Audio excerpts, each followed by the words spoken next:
Hello, and welcome to another episode of The Naked Turner. I was asked by Mark Bade if I was willing to participate and collaborate with him on a project called Beads of Courage, which he had heard about through Carl Jacobson and I believe Alan Stratton. So I went on their site and found out that the company that manages and the organization that manages the site is from Tucson, which is where I was from originally. The other thing I found out about it is, hence the name Beads of Courage, they have all these beads that children receive that are in hospitals for long periods of time or have to undergo all different types of medical treatments, and for those treatments they receive these beads of courage. Some of these children have so many beads that they need somewhere to store them. So Mark Bade put out a challenge and an offer to collaborate, and I'm going to create a box for one of the beads, and hopefully this will end up going to one of the children sometime this holiday season. I'm trying to get it done before Christmas. I do have a lot of stuff going on, but I did get a good start on it this weekend. Mark, I really want to thank you. You do a lot of kindnesses in your life, and I'm glad that you passed this particular kindness on to me. My father was a glass bead maker, so it's very fitting that somehow the organization being from Tucson and my father being a bead maker, I figure it's serendipitous that I am going to embark on this challenge. So here we go. Let me show you what I got here.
I'm doing a push cut with my bowl gouge so that I can get a very smooth surface, which will help me later on start sanding at 320 grit.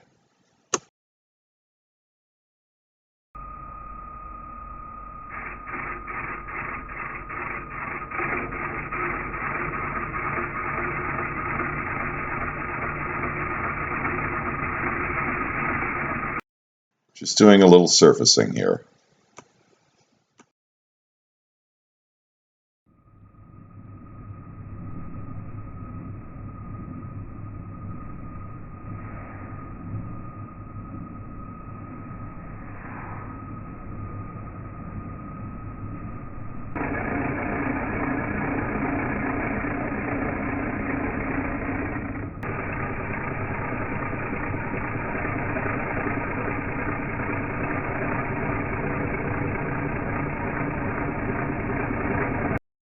Doing a little shear cutting here on the outer edge, just to make it even smoother.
took and milled up some pieces of scrap that were given to me by a friend that happens to come from the San Francisco Ballet floor. These were offcuts from the San Francisco Ballet floor. I've made other things with some of these offcuts. These pieces of maple, I tried to intersperse some ambrosia and some plain grain hard maple together. And I got these beautiful patterns that look like faces or bodies, sunsets or pools, faces again, bodies, another face and body, another sort of reflection. So I'm really hoping that this is representational of what I'm looking for to give to these kids. Something special, a nice piece of art to house more pieces of art that will hopefully be inspirational to them during their recovery process. So anyway, thanks for watching. I will show you what I end up with. This is going to be a canister, a lidded canister, and this will be the body of the canister. Right now it's about 5 inches tall, and it'll end up being about 6 1/4 inches around with about a 5 1/2 inch opening, and then a nice easy to pull lid with probably a simple ball finial or handle. Anyway, thanks for watching. Hope you enjoy this little episode, and I'll give you some more information. Watch Mark Bade's video on the Beads of Courage thing that he's doing, and if you want to check it out, the organization, you can just go to beadsofcourage.org and look them up. Just do a search online and it'll show you Beads of Courage, and you can read some of the stories, and if you're so inclined, you might decide, hey, you know what, I think I'll make a donation, or maybe I'll do one of these boxes. Have a great, happy holiday season, Merry Christmas, and whatever else you might be celebrating. Lots of love to everyone, and thanks for watching from the studios of The Naked Turner. I have an ash base inset into an ambrosia and hard maple piece here. This is 6 1/4 inches across, and now I'm going to flip it over and hollow out the inside and then make a lid for it. This is for Beads of Courage. This is for an organization called Beads of Courage, where kids get beads because they're going through traumatic things in the hospital having to do with life-threatening illnesses that they might have, childhood cancers and things like that. So I thought it was a good cause to make something for this, and here's the beginning process. And I'll show you a little bit more as I get finished with this. Here's the pole that I made for the lid. And then here's the canister in its nearly completed state. The underside of the lid had the same burned feature as the base. And then here's the knob with the Beads of Courage bead on, and all I have left to do is trim the brass and epoxy in. Thanks for watching. Please give me a thumbs up, like, and share.